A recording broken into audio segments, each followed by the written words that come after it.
भारत माता की।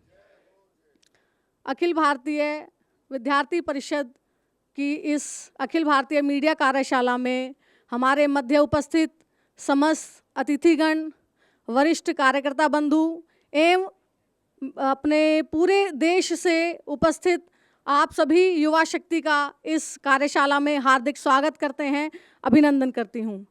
अब मैं कार्यक्रम को आगे बढ़ाते हुए आदरणीय श्री आशीष चौहान जी, आदरणीय प्रोफेसर R.K. दीक्षित जी, डॉक्टर वीरेंद्र सोलंकी जी एवं श्री दीपक पालीवाल जी को एक साथ मंच पर आमंत्रित करती हूँ। सम्मानित मंच का परिचय कराना मैं अपना परम दायित्व समझती हूँ। हमारे मध्य आप श्रीमान आशीष चौहान जी हैं। आप मूलतः हिमाचल प्रदेश के शिमला जिले से हैं। आपकी शिक्षा BSc BJMC पत्रकारिता MBA तक हुई है। आप 2003 से अभाविप के संपर्क में हैं। पूर्व में आपने महाविद्यालय छात्र संघ अध्यक्ष, विश्वविद्यालय इकाई अध्यक्ष सहित विभिन्न दायित्वों का निर्वहन किया है।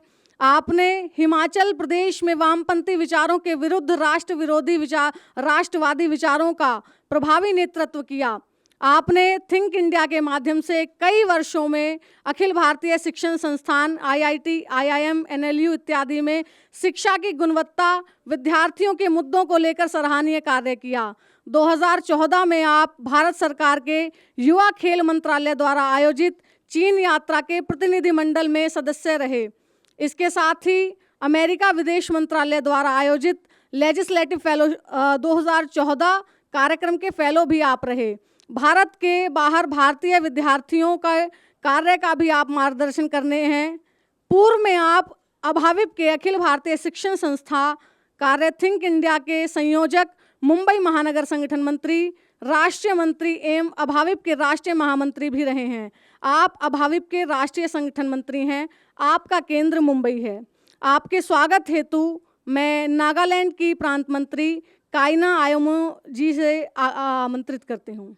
बोलो बोलो भारत माता की, भारत माता की। हमारे मध्य आप डॉक्टर वीरेंद्र सिंह सोलंकी जी हैं। आप मूलतः मध्य प्रदेश के इंदौर से हैं। आपकी शिक्षा Shri Aurobindo institute of medical science Indore से MBBS तक हुई है। इसी संस्थान में आप सामुदायिक चिकित्सा के विशेषज्ञ के साथ डॉक्टर ऑफ मेडिसिन में अध्ययनरत हैं। आप वर्ष 2014 से परिषद के संपर्क में हैं। आपने अभाविप के एलोपैथी विद्यार्थी कार्य मेडिविजन के माध्यम से आयुर्विज्ञान एवं दंत चिकित्सा शिक्षा के विद्यार्थियों में राष्ट्रीय नेतृत्व प्रदान कर विभिन्न मुद्दों में सफल नियोजन में महत्वपूर्ण भूमिका निभाई। आपने देवी अहिल्या विश्वविद्यालय इंदौर में परीक्षाओं में अव्यवस्था एवं भ्रष्टाचार के विषय में कुलपति के निलंबन की मांग पर सफल आंदोलन का भी नेतृत्व किया। मध्य प्रदेश में निजी आयुर्विज्ञान महाविद्यालयों में व्यापारीकरण की मानसिकता से बढ़ाए गए प्रवेश शुल्क की वापसी एवं वर्ष 2018 में एक अन्य बंद हुई निजी मेडिकल महाविद्यालय के विद्यार्थियों के भविष्य के लिए हुए आंदोलन का यशस्वी नेतृत्व किया। समाज के वंचित वर्ग हेतु कम शुल्क पर चिकित्सीय परामर्श एवं औषधि वितरण की सेवा आप परिवार द्वारा चलाए जा रहे चिकित्सालय में करते हैं।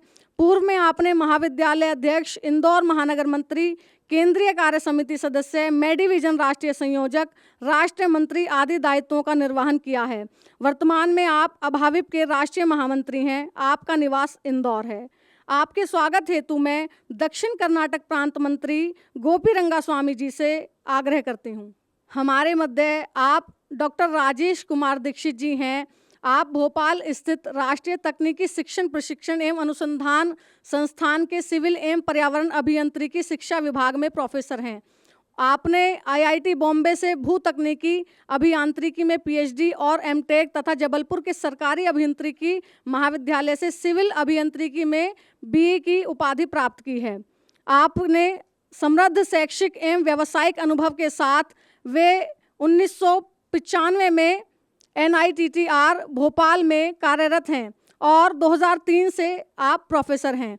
आपने विश्व बैंक समर्थित परियोजना के तहत मेडागास्कर सरकार के सलाहकार के रूप में अंतर्राष्ट्रीय स्तर पर भी योगदान दिया है और भारत में तकनीकी शिक्षा पहलों पर विश्व बैंक के साथ भी आपने काम किया है।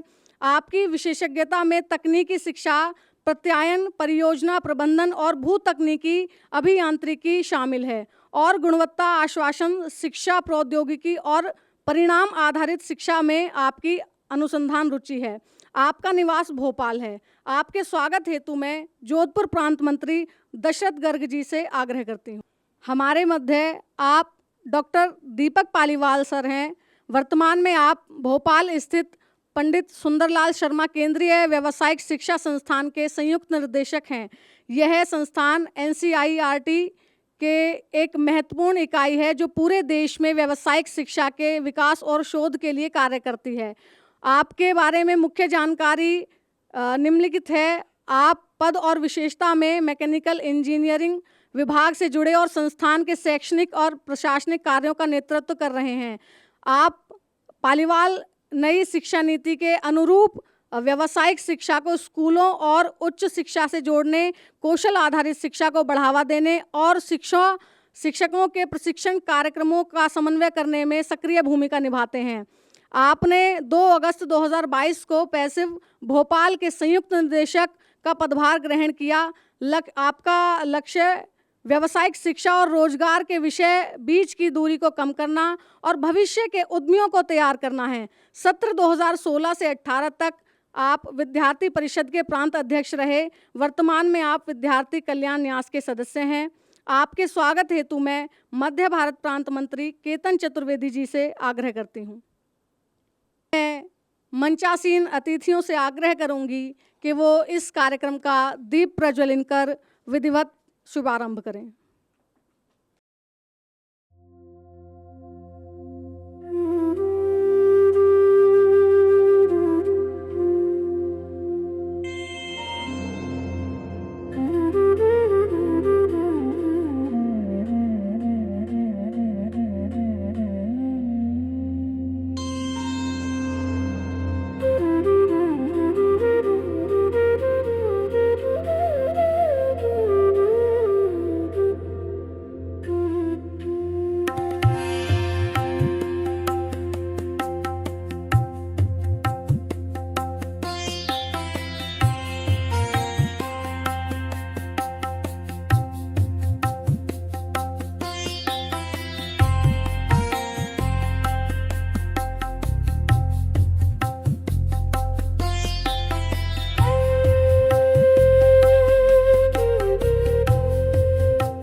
कार्यक्रम को आगे बढ़ाते हुए प्रस्ताविकी हेतु आदरणीय वीरेंद्र सोलंकी जी से आग्रह करती हूँ। भारत माता की। सर्वप्रथम मंच पर उपस्थित अखिल भारतीय मीडिया कार्यशाला के उद्घाटनकर्ता प्रोफेसर R.K. दीक्षित सर, विद्यार्थी परिषद के राष्ट्रीय संगठन मंत्री आदरणीय आशीष जी, मध्य भारत प्रांत के पूर्व प्रांत अध्यक्ष प्रांत प्रमुख दीपक पालीवाल सर, इस उद्घाटन सत्र की संचालनकर्ता बहन शमा शर्मा जी और विद्यार्थी परिषद के ज्येष्ठ श्रेष्ठ कार्यकर्तागण और पूरे देश से आए हुए, सभी प्रांतों से आए हुए विद्यार्थी परिषद के विचार को संचार करने वाले सभी कार्यकर्ता का मैं इस राजा भोज की नगरी में स्वागत करता हूं, अभिनंदन करता हूं, वंदन करता हूं। मित्रों, आज अखिल भारतीय विद्यार्थी परिषद पूरे भारत में हम लीडिंग स्टूडेंट ऑर्गेनाइजेशन के तौर पे जाने जा रहे हैं। आज विद्यार्थी परिषद 77 लाख से ज्यादा मेंबरशिप वाला छात्र संगठन भी बन गया है। आज विद्यार्थी परिषद देश के सभी जिलों में, सभी तालुका में भारत माता की जय करने वाले छात्र नेतृत्व को निर्माण करने वाला छात्र संगठन बन गया है। आज सभी देश के जिलों में, तालुकाओं में, नगर तक विद्यार्थी परिषद के लगभग 5000 से ज्यादा नगर इकाई आज हमारे देश के अंदर बन गई है। ये बात हम सबको विचार करनी होगी कि हम सब पूरे भारत के अंदर भारत माता की जय के नारे को ले जाने वाले, राष्ट्रवाद को ले जाने वाले, विद्यार्थी परिषद के विचार को ले जाने वाले हम सब कार्यकर्ता हैं। वो पूरे भारत में विद्यार्थी परिषद का हर क्षेत्र में नेतृत्व करना आज दिखाई पड़ रहा है। विद्यार्थी परिषद न सिर्फ अभी इकाइयों तक पहुंचे हैं, मेंबरशिप में है, हम एक वैचारिक छात्र संगठन के तौर पे भी एस्टैब्लिश हुए हैं। आज विद्यार्थी परिषद विचार करता है कि देश के युवाओं को screen time to activity time की ओर लेकर जाएं। हम विचार करते हैं कि student life happy and meaningful हो। लेकिन विद्यार्थी परिषद वैचारिक संगठन है, विचार करता है, युवाओं को दिशा देता है, परंतु हमारे विचार को समाज तक ले जाने के लिए, युवाओं तक, स्टूडेंट्स तक ले जाने के लिए हम सबको, हमारे संगठन को एक बड़े माध्यम के, एक मीडियम की आवश्यकता है। और हमारे विचार को नीचे प्रोपोगेट करने के लिए एक ही माध्यम है, वो है मीडिया और प्रचार विभाग के जो सभी अंग है, सोशल मीडिया और अन्य अन्य जितने भी अंग है, वो सभी हमारे एक तरीके से हमारे माध्यम है हमारे आइडियोलॉजी को ले जाने के लिए, क्योंकि उसकी आवश्यकता है। आज हम देखते हैं कि पूरे विश्व के अंदर दुनिया का कोई भी यूथ ऑर्गेनाइजेशन हो, उस यूथ ऑर्गेनाइजेशन को किस चीज़ की सबसे ज़्यादा आवश्यकता होती है? क्योंकि 4 लोग बैठ करके विचार कर सकते हैं, 4 लोग बैठ करके निर्णय कर सकते हैं, पर उनके विचार की हुई बातें, उनके निर्णय की हुई बातें समाज तक पहुंच सके, उसके लिए माध्यम की आवश्यकता होती है। और दुनिया का कोई भी छात्र संगठन हो, यूथ ऑर्गेनाइजेशन हो, कोई भी पॉलिटिकल क्षेत्र हो, सोशल क्षेत्र हो, हर क्षेत्र के ऑर्गेनाइजेशन को एक माध्यम की जरूरत होती है अपनी बात को समाज के अंतिम स्थान तक पहुंचाने के लिए। उसी प्रकार से विद्यार्थी परिषद को भी इसकी आवश्यकता है। और हमने इसलिए ये मीडिया और सोशल मीडिया, छात्र शक्ति और अन्य माध्यम, हमारी पत्रिकाएं, ये सब हमने एक माध्यम बनाए हैं जिसके माध्यम से विद्यार्थी परिषद का विचार युवाओं तक, समाज तक पहुंच सके।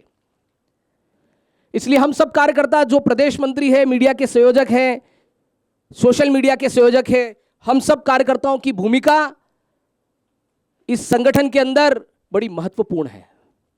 हमको ये चीज समझना होगी कि हमारे काम के माध्यम से ही, हमारी सक्रियता के माध्यम से ही हमारे संगठन का विचार युवाओं तक पहुंचता है, विद्यार्थियों तक पहुंचता है, शिक्षा जगत में पहुंचता है, प्रोफेसर्स तक पहुंचता है और आम समाज तक भी मीडिया के माध्यम से पहुंचता है। इसलिए विद्यार्थी परिषद को मीडिया कार्यशाला, अखिल भारतीय मीडिया कार्यशाला करने की आवश्यकता पड़ती है। हम पहले मीडिया कार्यशाला पिछले कुछ सालों से करते हुए आ रहे हैं, 2009 से आई थिंक, और उसके पहले 2 वर्ष में एक बार मीडिया कार्यशाला करते थे, अभी हर वर्ष करने की आवश्यकता पड़ रही है।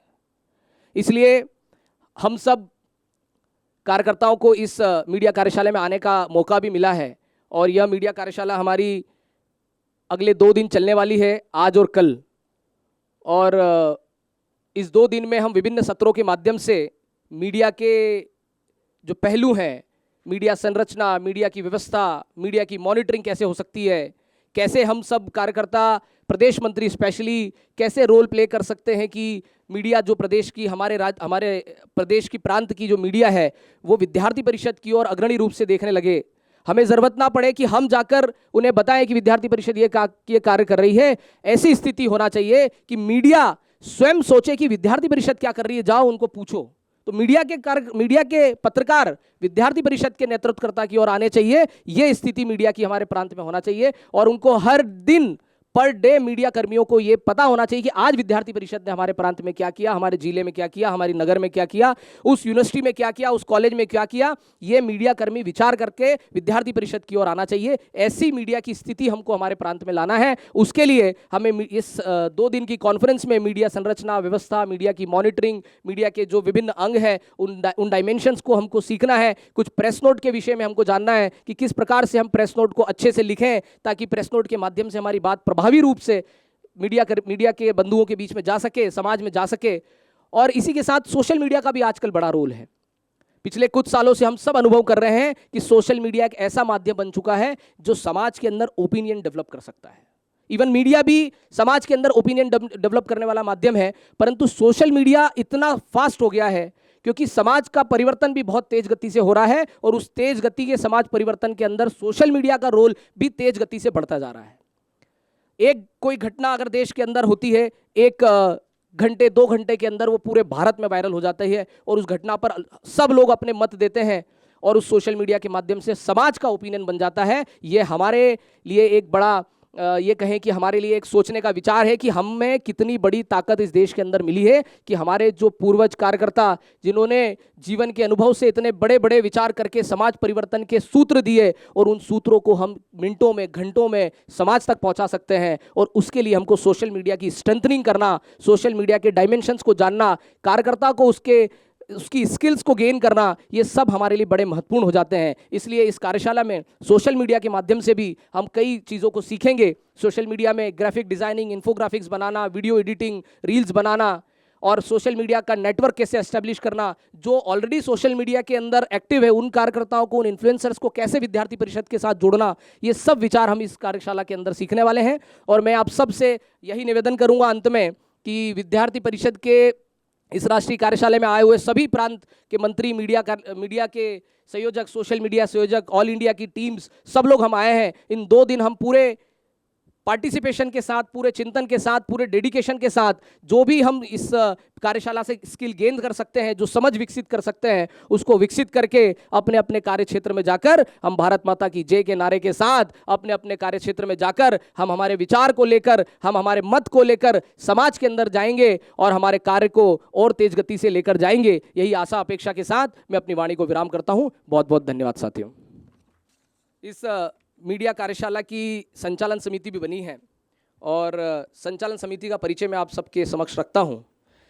श्री कमलेश सिंह जी, आप वर्तमान में विद्यार्थी परिषद के राष्ट्रीय मंत्री हैं और मेघालय प्रांत के प्रांत संगठन मंत्री भी हैं और इस संचालन समिति में आप संचालन समिति प्रमुख हैं। सुश्री कुमारी शमा शर्मा जी, आप भी विद्यार्थी परिषद की राष्ट्रीय मंत्री हैं। आप उत्तर प्रदेश से हैं और आप अभी वर्तमान में पूर्णकालिक कार्यकर्ता भी हैं। श्री शुभम सावनकर, आप वर्तमान में सोशल मीडिया के सह संयोजक हैं, मूलतः यवतमाल से हैं और आप पूर्णकालिक कार्यकर्ता हैं, आपका केंद्र मुंबई है। श्री हर्षित ननोमा जी, आप विद्यार्थी परिषद के राष्ट्रीय मंत्री हैं और इस संचालन समिति में आप नियंत्रक गट के प्रमुख हैं, नियंत्रक के तौर पे काम कर रहे हैं। आप मूलतः डूंगरपुर राजस्थान से हैं। कुमारी सोनम तोमर जी, आप अखिल भारतीय विद्यार्थी परिषद की मासिक पत्रिका मुखपत्र जो आती है छात्र शक्ति उत्तर पश्चिम क्षेत्र में, उस उत्तर पश्चिम क्षेत्र की संयोजक हैं और आप इस संचालन समिति के सह नियंत्रक के नाते संचालन समिति में हैं। श्री वेंकट गोपी जी, आप आंध्र प्रदेश के प्रांत मंत्री हैं, आप इस संचालन समिति में सह नियंत्रक के कार्य पर हैं। डॉक्टर आशुतोष मंडावी सर, आप अभावीप के राष्ट्रीय उपाध्यक्ष हैं, आप मूलतः राजस्थान छत्तीसगढ़ से हैं, आप इस कार्यशाला के संचालन समिति के सदस्य हैं। रायपुर छत्तीसगढ़ से हैं। श्री चेतन सुखड़िया जी, आप मध्य क्षेत्र के क्षेत्रीय संगठन मंत्री हैं, आप इस संचालन समिति के सदस्य, इस कार्यशाला के संचालन समिति के सदस्य हैं। श्री याज्ञवल्क शुक्ल जी, आप वर्तमान में बिहार क्षेत्र के क्षेत्रीय संगठन मंत्री हैं, आपका केंद्र पटना है और आप इस कार्यशाला की संचालन समिति के सदस्य हैं। कुछ विशेष परिचय भी है हमारे साथ हमारे राष्ट्रीय पदाधिकारियों का।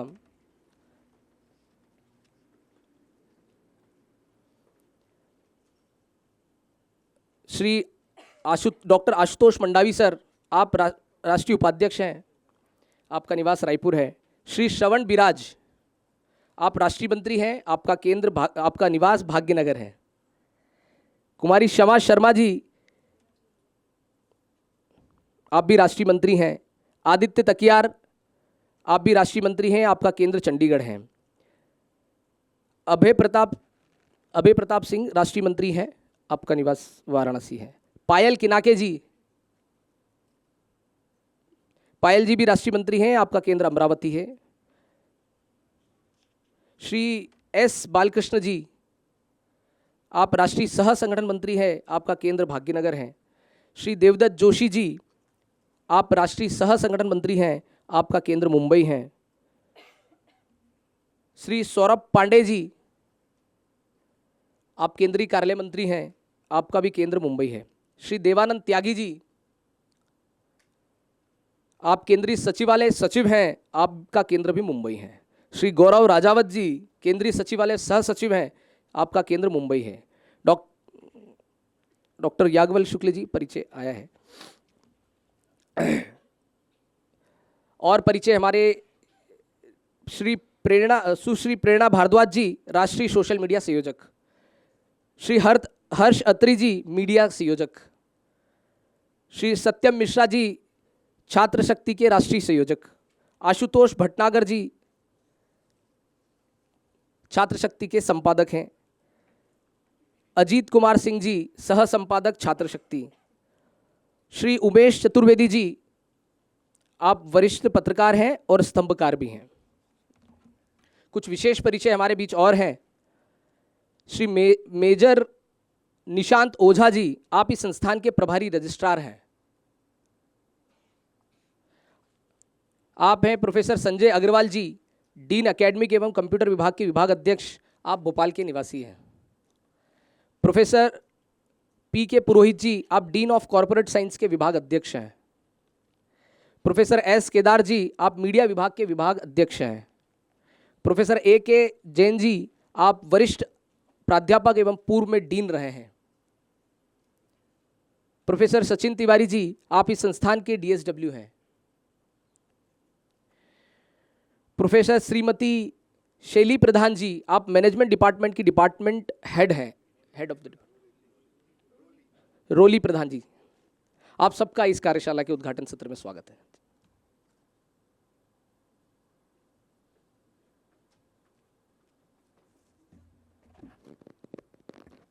बहुत बहुत धन्यवाद वीरेंद्र जी।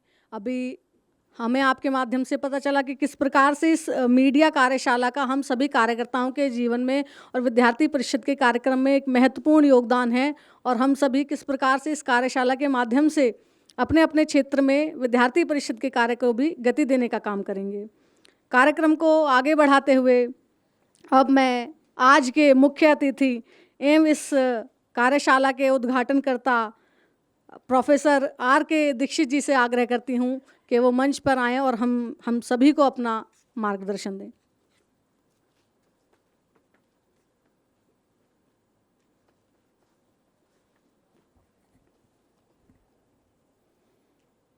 अखंड मंडलाकारं व्याप्तं येन चराचरं तत्पदं दर्शितं येन तस्मै श्री गुरुवे नमः।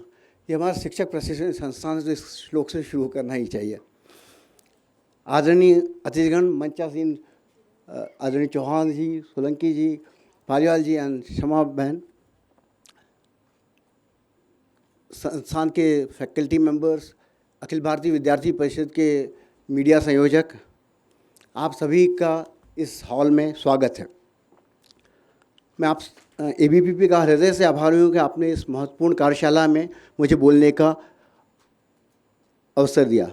राष्ट्रीय शिक्षक प्रशिक्षण एवं संस्थान भोपाल की ओर से बीइंग इंचार्ज डायरेक्टर मैं आप सभी का स्वागत करता हूँ। आज यहाँ बैठे आप सभी जो राज्य स्तर पर सोशल मीडिया और मीडिया प्रभारी हैं, एक बहुत महत्वपूर्ण जिम्मेदारी संभाल रहे हैं। आप केवल एक संगठन के प्रतिनिधि नहीं हैं, बल्कि आप डिजिटल युग में राष्ट्र निर्माण के अग्रदूत हैं। और जैसा मुझे पता लगा है कि इस कार्यशाला में मुख्य रूप से सोशल मीडिया के उपयोग पर ज़्यादा चर्चा होगी, तो ये सबसे बड़ी सबसे ज़्यादा समय की मांग है कि हम सोशल मीडिया का कैसे उपयोग कर सकें। सबसे पहले मैं कुछ अपने संस्थान के बारे में बताना चाहूँगा। मित्रों, हमारा संस्थान NITTR भोपाल की स्थापना 1965 में हुई थी। हमारा लक्ष्य है भारत की तकनीकी शिक्षा की गुणवत्ता को उत्कृष्ट बनाना। हम इंजीनियरिंग कॉलेज, पॉलिटेक्निक और अब हम यूनिवर्सिटीज़ के भी शिक्षकों का प्रशिक्षण करते हैं। साथ में हम बहुत सारे UG और PG कोर्सेज भी शुरू कर रहे हैं। हमारी एक विशेष पहचान ये भी है कि हम बहुत सारे massive open online courses MOOC courses बनाते हैं, जिसमें करीब 3.5 लाख टीचर्स अभी तक हमारे शिक्षक ट्रेंड हो चुके हैं। और हमारे काम है पाठ्यक्रम विकास। तो हम पाठ्यक्रम विकास बहुत सारे राज्यों के लिए कर रहे हैं, जो कि राष्ट्रीय शिक्षा नीति 2020 के अनुरूप हो। एकदम सरल शब्दों में कहूँगा तो हम बेसिकली देश के जो इंजीनियर कल कारखाने चलाएंगे, सड़कें बनाएंगे, सॉफ्टवेयर लिखेंगे, उन्हें पढ़ाने वाले शिक्षकों को हम तैयार करते हैं। यानी हम टीचर्स के भी टीचर्स हैं। एक बहुत बड़ी जो पहल हमारी गवर्नमेंट ने ली है वो है NEP 2020, राष्ट्रीय शिक्षा नीति 2020। वो एक ऐसा महत्वपूर्ण कदम है जो हमारी शिक्षा को पूरी तरह से परिवर्तित कर देगा और एक नए राष्ट्र की, एक नई युवा पीढ़ी की को तैयार करेगा। इसमें बहुविषयक शिक्षा, कौशल विकास, मातृभाषा में शिक्षण, फ्लेक्सिबल क्रेडिट सिस्टम और बहुत सारे इनोवेशंस की बात की है। हमारा संस्थान इन सभी कार्यक्रमों के लिए बहुत सारे प्रशिक्षण कार्यक्रम आयोजित करता है। सिर्फ मध्य प्रदेश में नहीं, पूरे देश भर में हम इन सभी जो भी हमारी राष्ट्रीय शिक्षा नीति की 2020 की जो भी बातें हैं, जो भी इनोवेशंस हैं, जो भी उसमें सुझाव दिए गए हैं, उनके हिसाब से उनको विभिन्न माध्यमों से, हमारे ऑनलाइन कोर्सेज से, ऑफलाइन कोर्सेज से हम उनको, और इवन मूक से, और जो स्वयं प्लेटफॉर्म पे उपलब्ध हैं, उनसे राष्ट्रीय शिक्षा नीति की भावना को साकार करने की कोशिश करते हैं। हमारे माननीय प्रधानमंत्री जी का स्वप्न है 2047 तक भारत एक विकसित राष्ट्र बने। इसकी नींव हमेशा ही गुणवत्तापूर्ण तकनीकी शिक्षा होगी। जब देश के हर इंजीनियरिंग कॉलेज में एक कुशल, प्रशिक्षित, आधुनिक शिक्षा होगा, तभी विकसित भारत का सपना पूरा होगा। हमारा संस्थान इसी दिशा में काम कर रहा है। युवाओं के लिए मैं स्वामी विवेकानंद का एक वाक्य जो उन्हें कठोपनिषद से लिया था, जागृत प्राप्य करामी निबोधत, स्वामी विवेकानंद, उत्तिष्ठ जागृत प्राप्य करामी, उठो और जागो। युवाओं के लिए आई थिंक उन्हें प्रोत्साहन के लिए बहुत बड़ा सेंटेंस यूज किया, हमें उठ के जागना और बढ़ते आना है, तभी हम एक आत्मनिर्भर विकसित भारत की कल्पना कर सकते हैं। आत्मनिर्भर भारत का अर्थ केवल उद्योग नहीं है। आत्मनिर्भर भारत का अर्थ है हमारा एक आत्मनिर्भर मानव पूंजी, जिसको हम ह्यूमन कैपिटल कहते हैं। हम ऐसे इंजीनियर्स तैयार करना चाहते हैं, ऐसे नागरिक तैयार करना जो जॉब सीकर हो, जो जॉब क्रिएटर हो, जो दूसरों के लिए नौकरी उपलब्ध करा पाएँ, उद्यमी हों। यह तभी संभव है जब हमारे शिक्षक स्वयं नवाचारी हों, उद्यमशील हों। NITTR हमारा संस्थान इसी उद्यमशीलता की भावना को शिक्षकों में भी जगाने का कार्य करता है। अब हम आते हैं सोशल मीडिया पे। हम जानते हैं आज का सबसे प्रासंगिक विषय सोशल मीडिया है। मित्रों, आपको मालूम होगा कि दुनिया में सबसे ज़्यादा, भारत में 75 करोड़ से ज़्यादा इंटरनेट उपयोग करता है। व्हाट्सएप अकेले पे ही 50 करोड़ से ज़्यादा भारतीय सक्रिय हैं। इंस्टाग्राम में 30 करोड़ से अधिक भारतीय सक्रिय हैं। यूट्यूब पर हमारा कंटेंट सभी भाषाओं में और हिंदी में तो बहुत तेज़ी से बढ़ रहा है। इस डिजिटल जनसमुद्र में आप सबका काम है सही विचारों को सही लोगों तक पहुंचाना। इसमें सबसे महत्वपूर्ण बात यह है, हमें इसमें जो भी हम प्रचार कर रहे हैं, माध्यम कर रहे हैं, उसमें राष्ट्र सर्वोपरि होना चाहिए। क्योंकि अगर हम सही विचारों को सही लोगों तक नहीं पहुंचा पाएंगे तो गलत विचारों से ही लोग प्रभावित होते रहेंगे। जैसे कि हमने बहुत समय तक इतिहास में देखा कि हमें बहुत सारा गलत इतिहास पढ़ाया जाता रहा और हम उसी को मानते रहे। सोशल मीडिया सिर्फ प्रचार का माध्यम नहीं है, ये जन जागरण का मंच है, युवाओं से संवाद का सेतु है, राष्ट्र निर्माण के विचारों का प्रसार है और गलत सूचनाओं के विरुद्ध सत्य की ढाल है। जब आप राष्ट्रीय शिक्षा नीति का एक कोई इनिशिएटिव छात्रों तक पहुंचाते हो, चाहे वो एकेडमिक बैंक ऑफ क्रेडिट हो या हो, तब आप विकसित भारत के एक उदाहरण को साझा करते हैं। आप शिक्षा का एक बहुत बड़ा काम कर रहे हैं जो कि सोशल मीडिया के थ्रू भी हो सकता है। जब आप विकसित भारत का उदाहरण साझा करते हो तब यह एक प्रेरणा का काम होता है जो बाकी युवाओं को भी आगे बढ़ने के लिए प्रेरित करता है। जब आप किसी फेक न्यूज़ का खंडन करते हो तो एक देश सेवा का बहुत बड़ा काम है। बहुत सारे लोग ये बोलते हैं क्या कोई न्यूज़ जो नेगेटिव है, नकारात्मक है और सत्य है, वो हमें प्रचार करनी चाहिए। बिल्कुल नहीं करनी चाहिए, क्योंकि नकारात्मक से कुछ नहीं होता, मनोबल भर गिरता है। अगर आप तैत्तरीय उपनिषद में देखेंगे तो वहाँ पे भी लिखा है सत्यम ब्रूयात प्रियम ब्रूयात न ब्रूयात सत्यम प्रियम प्रियजनात् ब्रूयात एषः धर्मः सनातनः। यानी हमें वही सत्य करना है जिससे हमारा मनोबल बढ़े। अगर नकारात्मक न्यूज़ सही भी है तो भी हमें उसका प्रचार और प्रसार करने की कोई ज़रूरत नहीं है, क्योंकि नकारात्मकता सिर्फ मनोबल गिराती है। अभी आप देखेंगे, अभी कल ही का है, अमेरिका का एक पायलट ईरान में कैप्चर हुआ, पर पूरा अमेरिकन मीडिया साइलेंट है, कोई आपको उसमें न्यूज़ नहीं मिलती।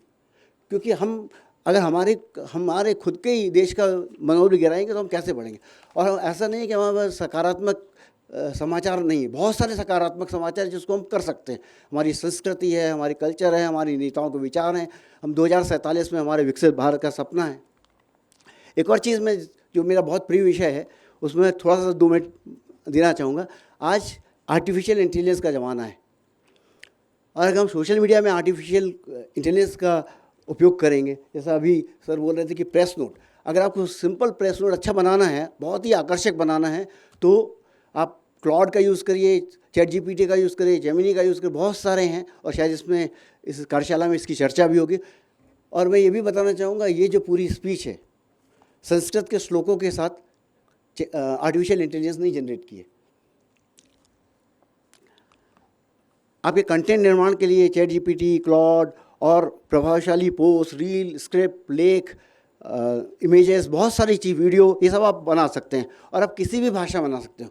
अगर आपने सिर्फ हिंदी में बनाया, आपको तमिल में करना है तो तमिल में भी वो ट्रांसलेट हो जाएगा। तो बहुत सारी, और हमारे भारत सरकार की बहुत सारी ऐसी अनुवादिनी और बहुत सारे सॉफ्टवेयर भी हैं जिससे आप एक भाषा से दूसरे भाषा में उसको कर सकते हैं। आपको आर्टिफिशियल इंटेलिजेंस ये भी पता लगेगा कि आपका डेटा का ट्रेंड क्या है, किस समय हमें पोस्ट करना है, कब पोस्ट करने से उसकी प्रचार सबसे ज़्यादा होगा, क्या कौन सा हैशटैग ट्रेंड में है, आपकी पोस्ट किस वर्ग तक पहुंच रही है, किस वर्ग तक नहीं पहुंच रही है, हम कैसे सारे वर्गों तक अपनी बात को पहुंचाएं।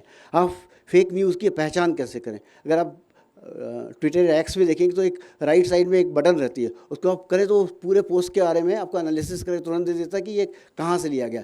इसलिए बहुत सारे ऐसे वीडियोस स्पेशली जानवरों के रहते हैं जो कि आर्टिफिशियली बनाए गए होते हैं, आप इमीडिएटली पता कर सकते हैं कि वो आर्टिफिशियल इंटेलिजेंस के बनाया गया है। इसलिए मैं कहूँगा कि ये आर्टिफिशियल इंटेलिजेंस का उपयोग सोशल मीडिया के लिए एक बहुत ज़रूरी कौशल है, बहुत ज़रूरी स्किल है। याद रखें कि एआई, आप हर कोई कहता है एआई आपकी जगह नहीं लेगा, पर वो लोग जो एआई का उपयोग कर रहे हैं वो हमसे आगे निकल जाएंगे। तो हमें सबसे आगे निकलना, तो हमें भी तकनीक के साथ चलना होगा। एक संगठन के प्रतिनिधि के रूप में आपकी एक जिम्मेदारी और भी है कि जिम्मेदार डिजिटल नागरिकता की, और कोई भी पोस्ट करने के पहले देखें क्या यह राष्ट्र हित में, अगर सत्य भी है और राष्ट्र हित में नहीं है तो हमें प्रचार नहीं करना है। तभी हम ऐसे पोस्ट को करें और शेयर करें, और नहीं तो रुक जाएं। बहुत से और पोस्ट है जिनको आप जो सकारात्मक हैं, देश के हित के हैं, उनको आप बढ़ा सकते हैं, क्योंकि एबीपी कार्यता की हर पोस्ट लाखों युवाओं को प्रभावित करती है। तो यह शक्ति आपका एक दायित्व भी है। और हम नई चीज़ें सीखेंगे इस वर्कशॉप में, इस कार्यशाला में। तो उसके लिए एक श्लोक से हम शुरू कर सकते हैं। सरस्वती नमस्तभ्यं वरदे काम रूपिणी विद्यारंभम करिष्यामि सिद्धिर्भवति मे सदा। मैं अपनी बात को समाप्त करने के पहले जस्ट बोलना चाहूँगा कि हम एक ऐसे युग में जी रहे हैं जहाँ एक क्लिक से क्रांति हो जाती है, जहाँ एक वीडियो से आंदोलन शुरू हो जाता है, जहाँ सही जानकारी सही समय पर सही व्यक्ति तक पहुँचाना ही असली नेतृत्व है। हमारा NIT भोपाल का, आपके संगठन का, दोनों का लक्ष्य एक ही है, एक सशक्त, शिक्षित, आत्मनिर्भर भारत। आप सभी इस लक्ष्य के साधक हैं। आपकी यह कार्यशाला सफल हो, यही कामना करता हूँ। जय हिंद, जय भारत, भारत माता की जय। बहुत बहुत धन्यवाद सर। अब इसी क्रम में मैं उद्बोधन हेतु श्री आशीष चौहान जी से आग्रह करती हूँ। सभी को नमस्कार, सुप्रभात। अखिल भारतीय मीडिया कार्यशाला, जिसका NITTR भोपाल, विद्यार्थी कल्याण न्यास भोपाल, इसके संयुक्त तत्वाधान में यहाँ आयोजन किया जा रहा है। इस सम्मानित मंच पर उपस्थित NITTR परिसर के इंचार्ज निदेशक एवं डीन प्रोफेसर RK दीक्षित जी, आज के उद्घाटन कार्यक्रम के मुख्य अतिथि, साथ ही विद्यार्थी परिषद के राष्ट्रीय महामंत्री डॉक्टर वीरेंद्र सिंह सोलंकी जी, विद्यार्थी कल्याण न्यास इस ट्रस्ट के कोषाध्यक्ष प्रोफेसर दीपक पालीवाल जी, मंच पर से सभी प्रतिनिधियों के साथ और यहाँ उपस्थित सभी इस 2 दिवसीय कार्यशाला में भाग लेने वाले प्रतिभागियों के साथ संयोजन कर रही बहन क्षमा जी, मंच के इतर सामने हम सभी के बीच में उपस्थित आदरणीय देवदत्त जी, आदरणीय बालकृष्ण जी, विद्यार्थी परिषद के राष्ट्रीय सह संगठन मंत्रीगण, विद्यार्थी परिषद के उपाध्यक्ष प्रोफेसर आशुतोष मंडावी जी, राष्ट्रीय मंत्रीगण, प्रांतों के प्रदेश मंत्री, अन्य पदाधिकारीगण, मीडिया और सोशल मीडिया, इसको संचालन करने वाले सभी विद्यार्थी, कार्यकर्ता, अपने अपने स्थानों पर विभिन्न पत्रिकाओं के प्रतिनिधि, छात्र शक्ति के प्रांत प्रतिनिधि, इस नाते से इस 2 दिवसीय कार्यशाला में आए हुए आप सभी, प्रत्येक विद्यार्थी प्रतिनिधि, विद्यार्थी कार्यकर्ता, आप सभी का हृदय से मैं स्वागत करता हूं। संस्थान के गुरुजन और इस संस्था से जुड़े हुए जिन्होंने इस पूरे परिसर के माध्यम से कार्यशाला को कैसे करके यह मीडिया के बारे में अधिक ज्ञान संवर्धन विद्यार्थियों का करे, इस नाते से यह परिसर उपलब्ध कराया है, उसके लिए भी मैं धन्यवाद करता हूं। मित्रों, मेरे मन में एक प्रश्न इस कार्यशाला के साथ गूंजा। वो प्रश्न था कि ऐसी यह कार्यशाला जो कोई एक छात्र संगठन आयोजित कर रहा है, समाज क्षेत्र में काम करने वाला संगठन, वह कार्यशाला किसी एक संगठन के लिए या किसी एक सामाजिक संगठन के लिए, विद्यार्थी संगठन के लिए कितनी आवश्यक होती है। सामान्य रूप से देखा जाए तो कैंपसेस खुलने का दौर जून और जुलाई में रहता है और उस कालखंड में प्रांतों में अभ्यास वर्ग किया जाना और सामान्य रीति से अखिल भारतीय विद्यार्थी परिषद, शिक्षा क्षेत्र, इसके बारे में चर्चा अभ्यास वर्गों में होती है। प्रशिक्षण की दृष्टि से यह एक मानक विद्यार्थी परिषद में माना जाता है कि दैट इफ यू डू प्रांत अभ्यास वर्ग you are a level of a कार्यकर्ता। उसी प्रकार से अगर आप पूर्णकालिक रचना में काम कर रहे हैं तो इस मार्च और अप्रैल के माह में 4-4 दिन की कार्यशालाएं, 4-4 दिन के अभ्यास वर्ग या पूर्णकालिक वर्ग जिनको कहते हैं, उनका भी आयोजन होता है और प्रयास होता है कि उसके माध्यम से हम सभी को समाज क्षेत्र में संगठक की दृष्टि से, एक विचारक की दृष्टि से, एक कार्यकर्ता की दृष्टि से कैसे काम करना है। ठीक उसी प्रकार से यह कार्यशाला, जिसका स्वरूप मुझसे पूर्व महामंत्री जी ने बताया कि पहले 2-2 वर्ष में यह कार्यशाला आयोजित होती थी, अब प्रतिवर्ष यह कार्यशाला आयोजित हो रही है। आप सभी इस कार्यशाला को अपना अभ्यास वर्ग मानेंगे और उस नाते से इसके लिए तैयारी करके, विचार करके आप जो आए हैं और अगले 2 दिन अच्छे स्वरूप से इस वातावरण में आप रहेंगे, ऐसा मेरा विश्वास है। जहाँ तक इस NITTR परिसर का संदर्भ है और इस हॉल का संदर्भ है, तो विद्यार्थी परिषद की पहली मीडिया संबंधी कार्यशाला, उस समय उसको प्रदेश मंत्री कार्यशाला कहा गया, वो इसी हॉल में 2009 के अंदर संपन्न हुई थी।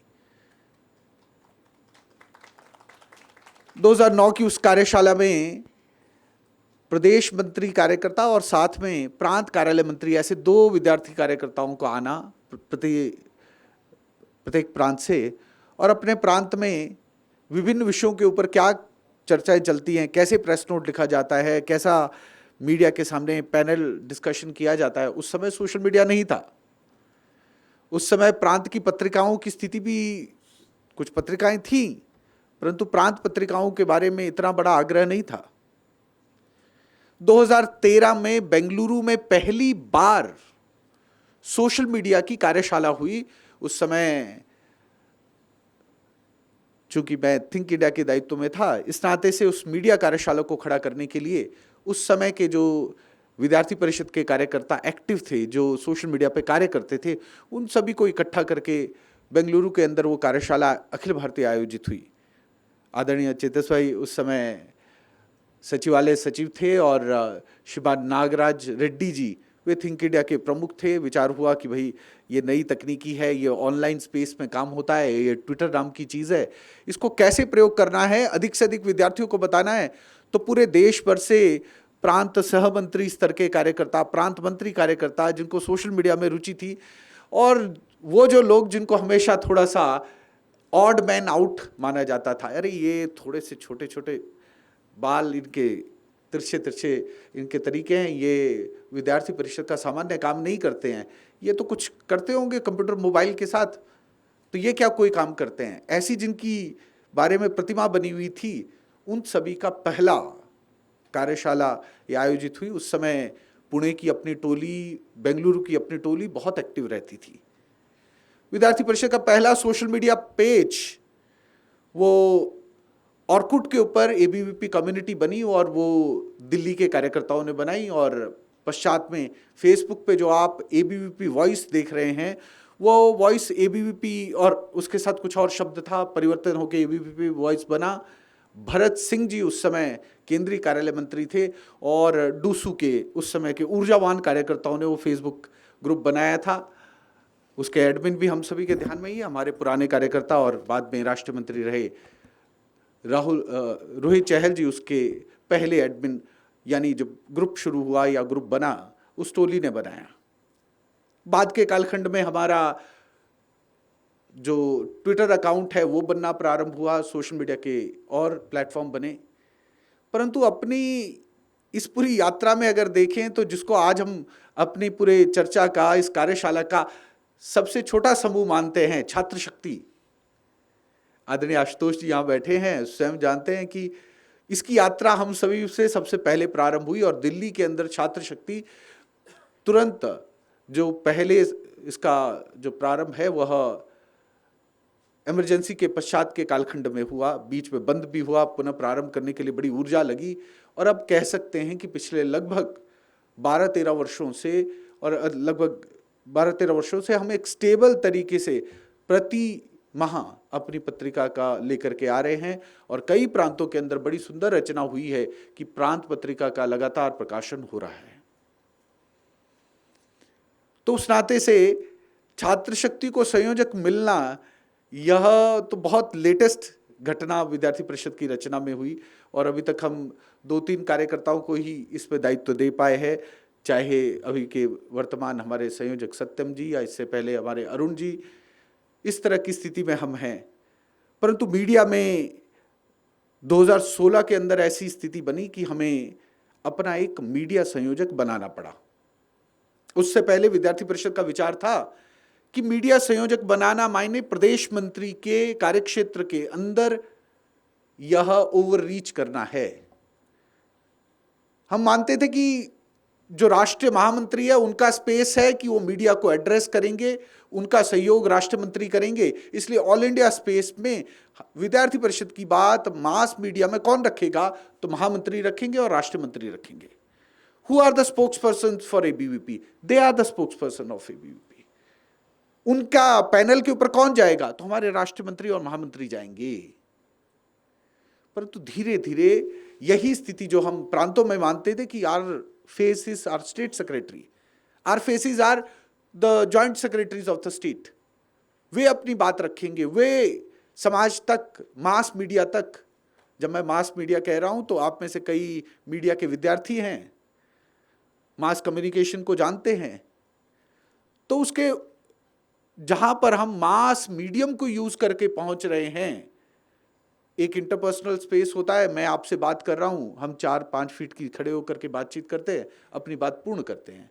एक ग्रुप स्पेस होता है, एक थोड़ा बड़ा, कि हम उसमें छोटे एक राउंड टेबल में बैठते हैं, अपनी बात पहुंचा सकते हैं। एक स्पेस है कि जहां पर हम कोई ना कोई लाउड स्पीकर उसको यूज करते हैं और एक पब्लिक को एड्रेस करते हैं। और एक है जहां पर हमें लाखों लाख लोगों तक पहुंचना है, जहां हम अंतिम पर्सन को देख नहीं पा रहे हैं। We are not identifying that person. We might know the category, but we are not identifying and utilizing mass medium technology का use कर रहे हैं, और वो किसी एक मास मीडिया के माध्यम से जा रहा है, चाहे अखबार है, चाहे वो ऐसे सभी माध्यमों में भी हमारा प्रतिनिधित्व प्रदेश मंत्री, राष्ट्र मंत्री, प्रदेश सह मंत्री, महामंत्री, ये समूह कर रहा है। परंतु 2015-16 ऐसी स्थिति बनी, और लगातार आप देखते जाइए कि media, podcast, social media platform, इतना ज़्यादा कंटेंट हमारे बारे में लिखा जा रहा था, जिसके बारे में हमें ना केवल उसको ऑब्जर्व करना था, उसको रिप्लाई भी करना आवश्यक था। आदरणीय दीक्षित सर ने कहा कि नकारात्मक न्यूज़ का रिबटल देना आज इतना आवश्यक है कि उसके लिए यू कांट वर्क विद दो आर प्रदेश मंत्री, सह मंत्री आर फेसिस, बट आपको रिबटल देना इतना आवश्यक है कि कब जैसे आपके बारे में एक न्यूज खुल जाती है, आप खड़े होगे वहां पर, अपनी बात रख रहे हैं, आपने कुछ किया, उसका क्या परिदृश्य बना करके मास मीडिया में डाल दिया जा रहा है, सोशल मीडिया प्लेटफॉर्म में रखा जा रहा है, आपको मीडिया में भी एड्रेस करना पड़ेगा, सोशल मीडिया में भी उसको रिप्लाई करना पड़ेगा। इसलिए हमारी जिम्मेदारी यह होगी कि हमें पहली बार सोशल मीडिया और मीडिया इनके लिए संयोजक बनाने पड़े। फिर सोशल मीडिया में साकेत जी रहे, मोनिका जी रही, उसके पश्चात राहुल चौधरी जी रहे, और अभी हर्ष अपने संयोजक हैं। उसी प्रकार से आशुतोष और फिर उसके बाद हर्ष हमारे संयोजक हैं। ठीक उसी प्रकार सोशल मीडिया में जैसा मैंने कहा कि 2013 की रचना में हमारी पुणे की टीम, हमारी बेंगलुरु की टीम ये सुपर एक्टिव थी। इन्होंने एक सोशल मीडिया का विद्यार्थी परिषद के स्वरूप को आगे पहुंचाने के लिए बहुत कार्य किया था, परंतु पहला संयोजक आते आते लगभग 2016-17 हो गए, और पुष्कर तिवारी हमारे कार्यकर्ता वो पहले संयोजक बने, वरदा मराठे दूसरी संयोजक बनी, उसके पश्चात आशीष शर्मा, और अभी वर्तमान में बहन प्रेरणा अपनी सोशल मीडिया के संयोजक हैं। यह रचनाएं हम इस तरह बढ़ाते जा रहे हैं कि पहले यह सारे स्पेसेस हम मानते थे हमारे प्रदेश मंत्री के स्पेसेस हैं, इसलिए 2009 की जो कार्यशाला हुई थी उसमें प्रांत कार्यालय मंत्री वो प्रेस नोट इशू करेगा, और प्रांत मंत्री जो मीडिया के विषयों में विद्यार्थी परिषद को रिप्रेजेंट करने वाला व्यक्ति है वह इस कार्यशाला में आया। तो विचार करिए कि हमने फेस भी तय कर दिया था, हमने उस प्रोसेस को पब्लिश करने वाला व्यक्ति तय कर दिया, परंतु उस मीडिया से संबंध रखने वाली जिम्मेदारी किसकी? जो ये सोशल मीडिया प्लेटफॉर्म बन के जा रहे हैं, इनके अंदर इसकी विधाओं को, एक एक प्लेटफॉर्म के नेचर को समझ करके उसके लिए कंटेंट तैयार करने की स्ट्रेटजी किसकी? उसका ध्यान कौन रखने वाला है? और जो विद्यार्थी परिषद का शुरुआत से बहुत लंबे कालखंड से अपने प्रांत के प्रकाशन, अपनी छात्र शक्ति, उसके माध्यम से अपनी बात को, और एक तरह से कहें जिसकी शेल्फ लाइफ हाईएस्ट है, लॉन्ग टर्म कंटेंट हम बना रहे हैं। मैं आप सभी से निवेदन करूंगा कि आपकी बैग में जो इस माह का यानी पिछले माह का जो पत्रिका आपको मिली है उसके अंदर स्क्रीन टाइम से एक्टिविटी टाइम के 3 मेजर आर्टिकल्स हैं।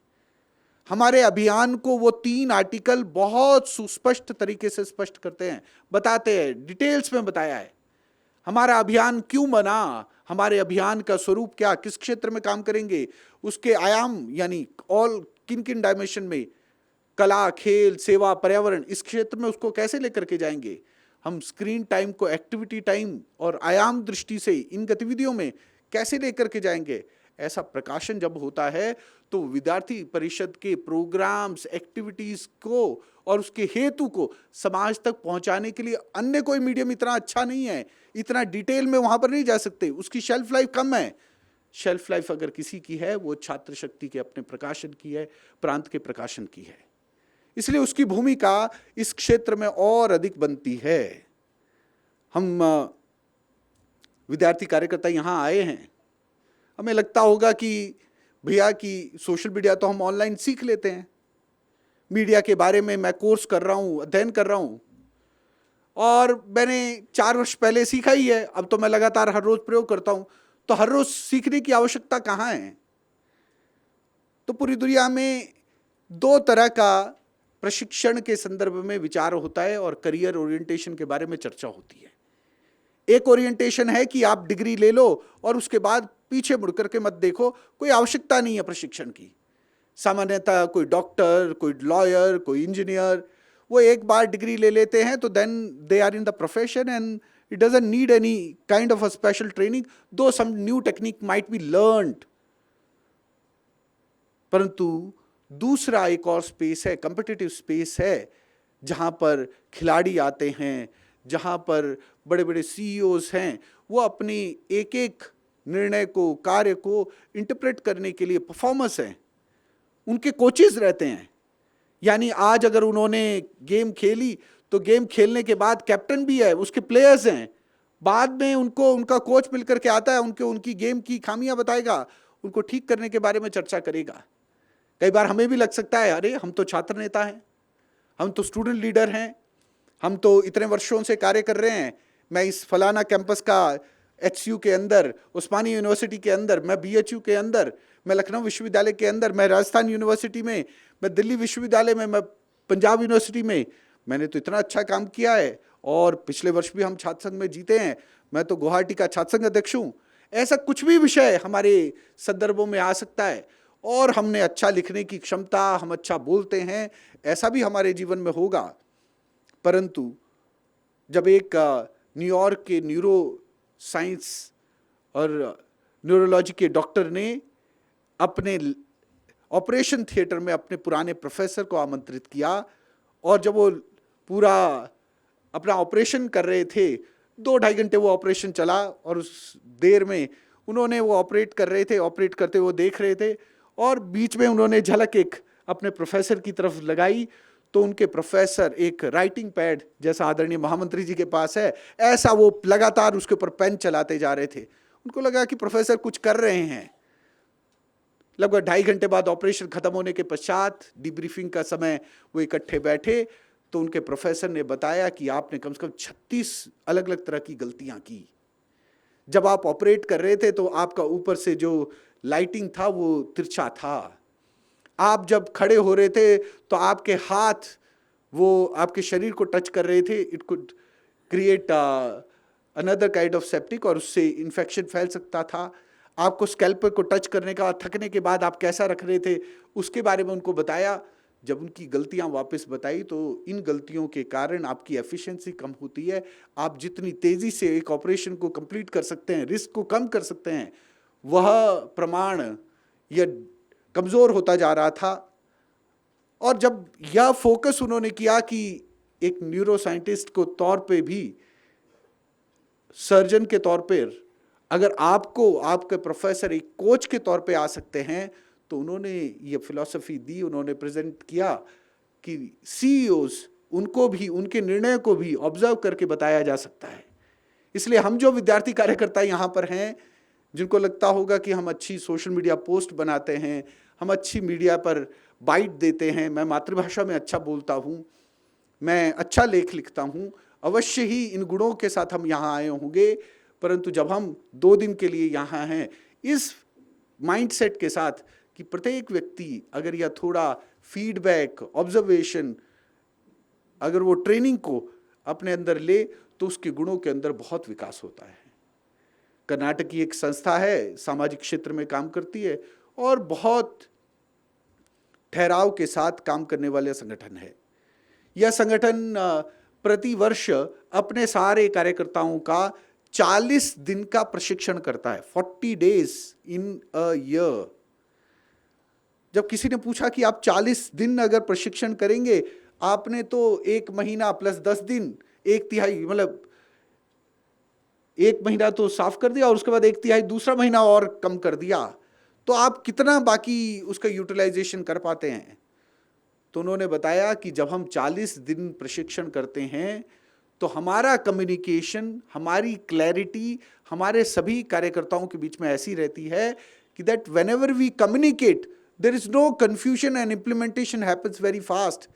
40 दिन प्रशिक्षण करने के पश्चात भी जो पॉइंट ऑफ डिलीवरी है एक एक व्यक्ति से, वो इतनी अच्छी होती है कि this cost of putting all the people in one place for 40 days seems very less. ये बहुत कम लगता है।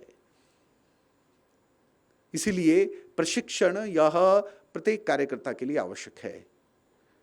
हम सामाजिक संगठनों की बात करते हैं तो एक वरिष्ठ सामाजिक संगठन के अखिल भारतीय अधिकारी से बात हो रही थी, तो उन्होंने बताया कि सामान्यतः विचार होता है कि विद्यार्थी परिषद में प्रदेश के अभ्यास वर्ग होगा, उसके पश्चात अगर दूसरा अभ्यास वर्ग होगा तो पूर्णकालिक अभ्यास वर्ग होगा क्षेत्र पर, अखिल भारतीय अभ्यास वर्ग हो गए तो विभाग संगठन मंत्री अभ्यास वर्ग हमने सुना है, पूर्णकालिक अभ्यास वर्ग सुना है, प्रांत संगठन मंत्री अभ्यास वर्ग सुना है, परंतु कभी क्षेत्रीय संगठन मंत्री अभ्यास वर्ग नहीं सुना। परंतु अखिल भारतीय लोगों के लिए भी अभ्यास वर्ग हो सकता है, उसकी चर्चा वो प्रमुख कार्यकर्ता कर रहे थे। और 10 लोगों के लिए, 8 लोगों के लिए भी प्रशिक्षण की रचना होती है और उसको प्रशिक्षण का स्तर और तरीका वो बहुत पर्सनल स्पेस पे होता है, समूह में होता है। 2 दिन 3 दिन निकाल करके सभी प्रमुख लोग लगातार चर्चा करते हैं, एक एक विषय पर बातचीत करते हैं और बातचीत के माध्यम से प्रशिक्षण को आगे लेकर के जाया जाता है। इस अखिल भारतीय कार्यशाला के बाद आप सभी को लग सकता है कि सभी को क्षेत्रीय कार्यशालाएं करनी है, लग सकता है कि हमें अपने अपने प्रशिक्षण के तौर पर कैसा कार्यक्रम करने पड़ेंगे। इसी 2 दिवसीय कार्यशाला में हम अपने अपनी विधा को लेकर के तैयारी करें, अपने अपने विधा की टोली को लेकर के चर्चा करें और बाद में अपने कार्यक्षेत्र में शायद अपनी बैठकों के माध्यम से बहुत सारे विषयों का निष्पादन होगा, उसके लिए भी हम मन से तैयार रहें। मित्रों, हमारी कार्यशाला के अंदर हम सभी को सारी तकनीकें अवश्य सिखाई जाएंगी, बताई जाएंगी, लिखने का तरीका भी बताया जाएगा। बहुत सारे विषयों पर हम सभी की समझ, ज्ञान उस क्षेत्र के बारे में पहले से भी होगा, परंतु यह कार्यशाला हम सभी को यह ज्ञात देने के लिए है कि हम अखिल भारतीय विद्यार्थी परिषद के कार्यकर्ता हैं और अंततोगत्वा किसी एक विषय पर हमारी भूमिका यह एक राष्ट्रीय दृष्टि से होनी चाहिए। विद्यार्थियों के हितों का शिक्षा क्षेत्र के अंदर उसकी भारतीयता, उनके मूल्यों का, उसके ऊपर हमारा आग्रह, इसको हम हमेशा अग्रणी रखने वाले हैं। परंतु ऐसे ही एक चर्चा में विद्यार्थी परिषद के राष्ट्रीय अधिवेशन के समय में मुख्य अतिथि के तौर पर आए तात्कालिक गुजरात के माननीय मुख्यमंत्री और वर्तमान में देश के प्रधानमंत्री श्रीमान नरेंद्र मोदी जी ने कहा कि विद्यार्थी परिषद एक विरला संगठन है। विद्यार्थी परिषद के सामने अगर विद्यार्थियों का हित या बता करके कोई विषय होगा, शिक्षा के कोई बिंदु होंगे और साथ में राष्ट्रहित का एक और विषय होगा, जब इस पे चुनने की बारी आएगी तो विद्यार्थी परिषद या विद्यार्थियों के हित का बिंदु को प्रायोरिटी ना दे करके शिक्षा के हितों को चर्चा करते हुए राष्ट्रहित का जो बिंदु है उसको प्रायोरिटी रखेंगे। यानी राष्ट्रहित का विषय है वो सर्वोपरि है, बाकी सारे हित उसके साथ जुड़ सकते हैं, चल सकते हैं। विद्यार्थी का हित यह बाद में है, राष्ट्रहित प्रथम है। यह बात विद्यार्थी परिषद के कार्यकर्ता को सिखाने की आवश्यकता नहीं होती। इसलिए जब हम किसी विषय के ऊपर अपनी विवेचना कर रहे हैं, बात रख रहे हैं, तो हमें यह होलिस्टिक तरीके से सोचना पड़ेगा कि जो भी बात, प्रेस नोट, जो भी हम प्रेजेंटेशन दे रहे होंगे, उसका समाज हित में, राष्ट्र हित में उसका प्रभाव क्या पड़ने वाला है। इसलिए देश की विविधता, देश की जाति, मत, पंथ, परंपराओं का सम्मान करते हुए जो एक भारत की संवैधानिक दृष्टि है, उसकी समझ रखते हुए, इस देश की परम पावन परंपरा, उसका सम्मान रखते हुए विद्यार्थी परिषद ने बैलेंस्ड पर्सपेक्टिव देना चाहिए। देश के सामने बहुत सारे मुद्दे, चाहे यूजीसी के नोटिफिकेशन आने के समय में देश में एक असमंजस की स्थिति बन गई। ऐसी असमंजस की स्थिति में यह अखिल भारतीय विद्यार्थी परिषद थी जिसने यह कहा कि जो नोटिफिकेशन आई वो कहीं से कच्ची जैसी लगती है, इट इज़ नॉट क्लियर, वेग, और उससे शंकाएं इतनी उत्पन्न हो गई कि उसके बारे में भय फैल गया कि जो नोटिफिकेशन सामान्यतः आया करती हैं वो किसी विषय को सुस्पष्ट करने के लिए आती हैं, और यहाँ पर नोटिफिकेशन आई जिसने भय का वातावरण, डर का वातावरण, जिसमें असमंजस का वातावरण, और यह जो इंटरप्रिटेशन हमारे प्रेस नोट के माध्यम से आई, आदरणीय दीक्षित सर 2 दिन पश्चात सुप्रीम कोर्ट ने एग्जैक्ट वैसे ही वर्ड्स लेकर के उस नोटिफिकेशन को स्ट्राइक डाउन किया और 2012 की जो रूलिंग है उसको अपहोल्ड करते, 2012 की जो रेगुलेशन है उनको एनफोर्स करार दिया। और अभी वो पूरी की पूरी कमेटी लगातार चर्चा कर रही है और उसके अंदर पुनः एक और बार सुझाव लेते हुए यूजीसी के नए रेगुलेशन, नई बिंदु क्या होने चाहिए। इस तरह से विद्यार्थी परिषद के कार्यकर्ताओं द्वारा कभी 2016 के अंदर एक पर्चे के माध्यम से लिखा गया शब्द टुकड़े टुकड़े गैंग, वो पर्चे के अंदर लिखा गया जेएनयू के अंदर, वह शब्द भारत के पॉलिटिकल लेक्सिकॉन का एक वर्ड बन गया। बाद में वो शब्द प्रयोग करके समाज क्षेत्र में सारे लोग प्रयोग कर रहे हैं कि ये लोग टुकड़े टुकड़े गैंग के लोग हैं। Anti India, anti national forces, ये शब्द है, ये विद्यार्थी परिषद की दी हुई डिक्शनरी के अंदर से निकले हैं। जिस अर्बन नक्सल की शब्दावली का प्रयोग बाद में चल करके विवेक अग्निहोत्री जी ने अपनी फिल्म और अपनी पुस्तक में किया, विद्यार्थी परिषद ने अपने प्रस्तावों में उससे बहुत पहले उस शब्द को लिखा है। आदरणीय चेतस भाई जब केंद्रीय सचिवालय के सचिव रहे, उस समय वो सारे प्रस्तावों को लेकर के, हमने उन डॉक्यूमेंट को लेकर के बाहर आए थे। विद्यार्थी परिषद का विवेक अग्निहोत्री जी को उनकी film I am Buddha in a traffic jam, और उसके बाद आई एम बुद्धा उनकी कैंपेन, उसको साथ लेकर के जो हमने कार्यक्रम किए, उसकी श्रृंखला में हमारा पॉइंट ऑफ व्यू उनके साथ मिलना और उन्होंने उसको एक बड़े स्वरूप में प्रेजेंट करना, ये घटनाक्रम सामने आया। यहाँ पुणे के कार्यकर्ता होंगे और देवगिरी प्रांत के कार्यकर्ता बैठे होंगे। पुणे के अंदर एक छात्र संसद चलती है। छात्र संसद करने के प्रयोग विद्यार्थी परिषद ने दशकों पहले से पूरे देश भर में करती जा रही थी। हमारा स्वरूप विद्यार्थियों को मंच देना होता था, उसका कोई कॉर्पोरेटाइजेशन करते हुए बड़ी फीस लेकर के उसका एक मेला जैसा बनाना, ये कभी लक्ष्य नहीं रहा। इसलिए विद्यार्थी परिषद छात्र संसद करती है, अगले वर्ष नहीं करती है, 2 वर्ष बाद करेगी, अलग अलग जनरेशन के लिए करेगी। ऐसा हमारे मंचों से होता रहा, परंतु वह जो प्रयोग हमने प्रारंभ किया वो आज समाज का बन गया। आदरणीय गीता ताई जी बताती हैं कि जो कॉलेज फेस्ट आप देखते हैं, जिसमें अलग अलग छोटे छोटे जो स्टॉल्स लगते हैं, उसमें खाने के स्टॉल्स अन्य होते हैं, उसमें कूपन लेकर के वो फीस थोड़ी ज़्यादा होती है। अगर उसका मार्केट रेट 2 रुपये था, वो 5 रुपये की मिलेगी। ऐसा फेस्ट विद्यार्थी परिषद में महाराष्ट्र के अंदर 1950s के अंत में, अर्ली 60s के अंदर आयोजित करते थे और उसके माध्यम से हम कार्यक्रम किया करते थे। और हमारे एक फेस्ट के अंदर मुंबई यूनिवर्सिटी के वाइस चांसलर वो कॉन्वोकेशन हॉल के अंदर आकर के उसका जो समारोह कार्यक्रम था उसके अंदर सम्मिलित हुए। आज देखते हैं तो वो कार्यक्रम विद्यार्थी परिषद का होकर के कॉलेज के फेस्ट बन के आज समाज क्षेत्र में चला गया है। ये सारी कहानियां हैं, ये सारी स्टोरीज हैं जो हमारी 2 वॉल्यूम देह यात्रा के अंदर कहीं दबी हैं। उनको भी निकाल करके कहीं पॉडकास्ट, कहीं रील्स, कहीं वीडियोस, कहीं आर्टिकल्स, कहीं हमारे माध्यम से वो स्टोरीज अभी बाहर निकल करके आना है। इसलिए हम सभी मीडिया के प्रचार विभाग विद्यार्थी परिषद का इसको कहना चाहिए, हम सभी के सामने बहुत बड़ी जिम्मेदारी है। इतनी सारी यह कहानियां हैं, इतने सारे संदर्भ हैं जो पुराने कार्यकर्ता विद्यार्थी परिषद के एक एक प्रांत के अंदर बताने वाले हैं। उनको कैसे करके कलमबद्ध करते हुए उनको रील्स के माध्यम से, वीडियोस के माध्यम से, पोस्टर के माध्यम से हम उनको संकलित करें, सभी के सामने लेकर के आएँ, ताकि ये कहानी राष्ट्र हित में, समाज हित में जो विद्यार्थी परिषद के प्रयास हैं वो सबके सामने आए।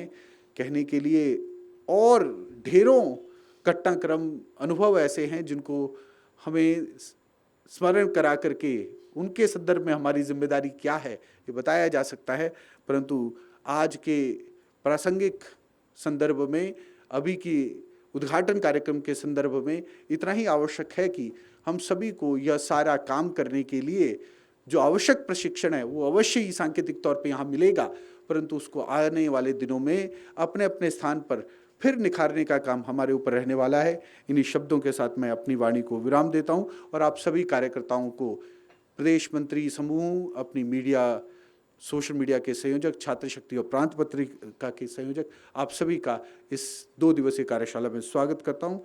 धन्यवाद। बहुत बहुत धन्यवाद भाई साहब। इसी क्रम में मैं धन्यवाद ज्ञापित करने हेतु श्री दीपक पालीवाल जी से आग्रह करती हूँ। आज के अखिल भारतीय मीडिया कार्यशाला में हमारे बीच मंचासीन अतिथि के रूप में उपस्थित प्रोफेसर R.K. दीक्षित सर, जो यहाँ प्राध्यापक हैं, डीन हैं और आज इंचार्ज डायरेक्टर के रूप में हमारे बीच उपस्थित हैं।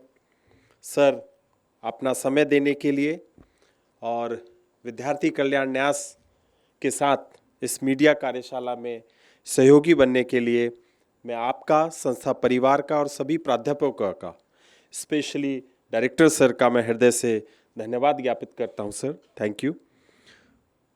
हमारे बीच इस कार्यशाला में जो हम सबको मार्गदर्शन और उद्बोधन मिला है, ऐसे हमारे अपने प्रिय श्री आशीष जी चौहान, जो कि राष्ट्रीय मंत्री हैं और इस कार्यशाला में हमारे बीच 2 दिन रहने वाले हैं।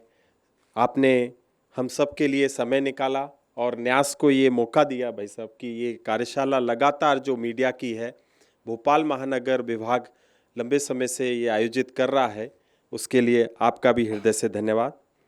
हमारे बीच डॉक्टर वीरेंद्र सिंह सोलंकी जी हैं, हमारे राष्ट्रीय महामंत्री हैं, आप भी यहाँ हमारे बीच हैं, आपका भी मैं हृदय से धन्यवाद करता हूँ। कुमारी क्षमा शर्मा जी, हमारी बहन क्षमा जी जो राष्ट्रीय मंत्री हैं और इस उद्घाटन सत्र का संचालन देख रही हैं, मैं उनका भी हृदय से धन्यवाद करता हूं। इस कार्यशाला में उपस्थित हमारे ज्येष्ठ वरिष्ठ कार्यकर्ता के रूप में आदरणीय श्री देवदत्त जी भाई साहब, आदरणीय श्री बालकृष्ण जी भाई साहब, आदरणीय श्री चेतस जी, श्री याज्ञवल जी और हमारे राष्ट्रीय उपाध्यक्ष मंडावी सर, एवं इस छात्र शक्ति जो हमारा संपादन होता है उसके आदरणीय श्री भटनागर सर, और इस कार्यशाला में उपस्थित समस्त जो प्रतिभागी हैं, जो प्रांत मंत्री का दायित्व रखते हैं या राष्ट्रीय मंत्री के पदाधिकारी हैं, उन सभी का मैं हृदय से यहाँ धन्यवाद करता हूँ, आभार करता हूँ कि आप सब इस कार्यशाला के लिए भोपाल महानगर में यहाँ उपस्थित हुए हैं। आपका अभिनंदन करता हूँ। विद्यार्थी कल्याण न्यास के बारे में मैं कुछ विषय 2 मिनट के लिए रखना चाहूँगा। विद्यार्थी कल्याण न्यास इस प्रकार के आयोजन हो या कार्यशाला हो जो कि राष्ट्रहित में या शिक्षा व्यवस्था को लेकर अन्य आयोजन होते हैं, चाहे वो एग्रीविजन की कार्यशालाएं हो, चाहे सविष्कार के माध्यम से हमारा आई फास्ट के कार्यक्रम हो, वो राष्ट्रीय हित के जो सारे कार्यक्रम हैं जो विद्यार्थियों को एक नया आयाम और प्रशिक्षण देते हैं, उनके लिए हमेशा विद्यार्थी कल्याण न्यास इस प्रकार की कार्यक्रम करता है। समाज के सामाजिक व्यवस्थाओं को लेकर हो, चाहे प्रतिभावान छात्रों को आगे बढ़ाने का मौका हो, विद्यार्थी परिषद के माध्यम से ये विद्यार्थी कल्याण न्यास लगातार इस प्रकार के आयोजन करता है। हमारे इस आयोजन में साथ में हमारी जो यहाँ छात्र शक्ति जो है, भोपाल का जो मध्य क्षेत्र का कार्यालय है मध्य प्रदेश में, उसमें वाचनालय, बालिका कोचिंग और अन्य कार्यक्रम जो शिक्षा और स्वास्थ्य के संबंधित कार्यक्रम होते हैं, वो लगातार वर्ष भर इस तरह से चलते रहते हैं। मैं आप सभी को एक जानकारी देना भी चाहूँगा कि जो छात्र शक्ति के माध्यम से प्रदेश भर में अलग अलग जो सेंटर्स हैं, वो प्रदेश के अन्य जिलों में, विभागों में, संभाग स्तर पर इस तरह के आयोजन, चाहे वो छात्र शक्ति के माध्यम से हो या विद्यार्थी परिषद के माध्यम से हो, वो लगातार चलते रहते हैं। विद्यार्थी कल्याण न्यास वर्ष 2007-08 से शुरू होकर लगातार सभी शैक्षणिक संस्थानों के साथ मिलकर, विश्वविद्यालयों के साथ मिलकर इस प्रकार के आयोजन करने का मूल ध्येय उद्देश्य है कि एक राष्ट्रवादी विचार और शिक्षा जगत के लोगों को आपस में काम करने के लिए एक मंच पर लाने का प्रयास करता है। आप सभी प्रतिभागी और वरिष्ठ और ज्येष्ठ कार्यकर्ता यहाँ उपस्थित हुए, एक बार मैं पुनः आपका विद्यार्थी कल्याण न्यास की तरफ से हृदय से अभिनंदन करता हूँ, वंदन करता हूँ। और मैं ये सोचता हूँ कि ये न्यास की इस तरह की जितनी भी एक्टिविटीज़ हों, उसमें हमेशा विद्यार्थी परिषद का, आप सभी का सहयोग मिलता रहेगा। एक बार पुनः संस्था परिवार के सभी प्राध्यापकों का और डायरेक्टर सर का, और हमारे बीच दीक्षित सर हैं जो उद्घाटन सत्र में मुख्य अतिथि के रूप में उपस्थित हुए, उनका मैं हृदय से धन्यवाद, आभार व्यक्त करता हूं। जय हिंद, जय भारत।